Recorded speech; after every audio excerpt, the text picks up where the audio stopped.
آزاد جموں کشمیر قانون ساز اسمبلی کے عام انتخابات 2026 کے پہلے مرحلے میں آج میرپور ڈویژن کے 13 انتخابی حلقوں میں پولنگ جاری ہے۔ اس مرحلے میں مجموعی طور پر 14 لاکھ سے زیادہ ووٹرز اپنا حق رائے دہی استعمال کر رہے ہیں، جبکہ 288 امیدوار انتخابی میدان میں ہیں۔ مجموعی طور پر دیکھا جائے تو میرپور ڈویژن میں مسلم لیگ نون کی پوزیشن مضبوط ہے، تاہم کچھ حلقوں میں کانٹے دار مقابلے بھی متوقع ہیں۔ آئیے آپ کو بتاتے ہیں کہ میرپور ڈویژن میں متوقع انتخابی نتائج کیا ہو سکتے ہیں۔ اللہ ون ڈوڈیال میں مسلم لیگ نون کے اظہر صادق اور پاکستان پیپلز پارٹی کے چودھری افسر شاہد آمنے سامنے ہیں، تاہم لیگی امیدوار کی پوزیشن یہاں پر مستحکم ہے۔ اللہ دو چکسواری میں پیپلز پارٹی کے چودھری قاسم مجید کا مقابلہ مسلم لیگ نون کے عظیم بخش چودھری سے ہے اور یہاں کانٹے دار مقابلہ متوقع ہے۔ اللہ تین میرپور سٹی سب سے اہم حلقہ تصور کیا جا رہا ہے، جہاں سابق وزیر اعظم بیرسٹر سلطان کے فرزند یاسر سلطان پیپلز پارٹی کے امیدوار ہیں اور ان کا مقابلہ مسلم لیگ نون کے چودھری سعید سے ہے، تاہم لیگی امیدوار کی پوزیشن مستحکم ہے۔ اللہ چار کھڑی شریف میں مسلم لیگ نون کے چودھری رخسار اور پیپلز پارٹی کے صہیب ارشد مد مقابل ہیں، تاہم چودھری رخسار مضبوط امیدوار تصور کیے جاتے ہیں۔ اسی طرح اللہ پانچ برنالہ میں مسلم لیگ نون کے کرنل وقار نور کا مقابلہ پیپلز پارٹی کے چودھری پرویز اشرف سے ہے، یہاں بھی لیگی امیدوار کو برتری حاصل ہے۔ اللہ چھ سمانی میں استحکام پاکستان پارٹی کے علی شان سونی اور مسلم لیگ نون کے چودھری رزاق آمنے سامنے ہیں، یہاں بھی دونوں امیدواروں کے درمیان کانٹے دار مقابلے کی توقع کی جا رہی ہے۔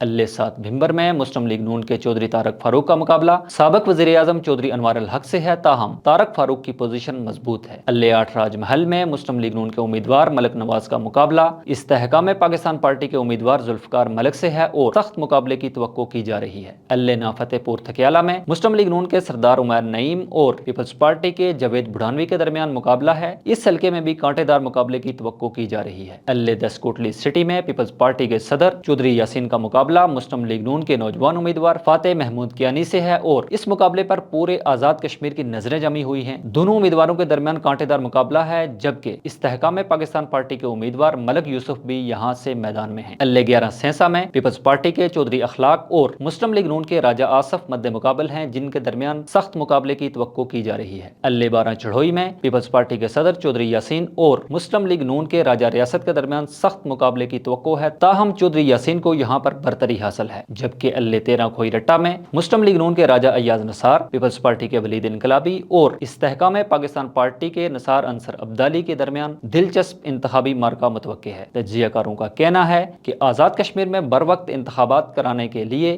الیکشن کمیشن نے بروقت اور درست فیصلے کیے، مرحلہ وار انتخابات کرانے کے پیچھے کوئی بدنیتی شامل نہیں۔ مزید تفصیلات کے لیے وزٹ کیجیے وی نیوز.pk۔